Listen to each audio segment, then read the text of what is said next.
Val d'Isère a accueilli pour la 9e fois le ski débrief. La station de Haute-Tarentaise a fait une bonne saison, ce qui n'est pas forcément le cas des autres stations. Il y a un début de saison difficile, avec un manque d'enneigement à Noël, mais rattrapé par la fin de saison. J'ai noté, moi, plus 11% sur le ski de printemps, grâce justement à des actions collectives. Donc on ne va pas non plus être trop négatif. Il y a des difficultés structurelles, d'évolution dont on peut parler. C'est aussi une des révélations de ce ski débrief. Mais globalement, la saison reste positive. Pour les remontées mécaniques, c'est un véritable ouf de soulagement, avec seulement moins 3% par rapport à l'an dernier. Pour la vente et la location de matériel, c'est un peu plus contrasté. On est très présent en Tarentaise, donc là on avait des progressions plus proches de 7, 8, 9%.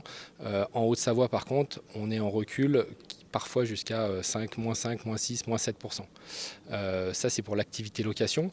Pour l'activité vente par contre, on se situe à moins 9%, que ce soit sur la partie Savoie, Haute-Savoie, Isère. Ça a été une saison très très compliquée en vente. Et un véritable plus pour les stations qui ont su attirer une clientèle internationale.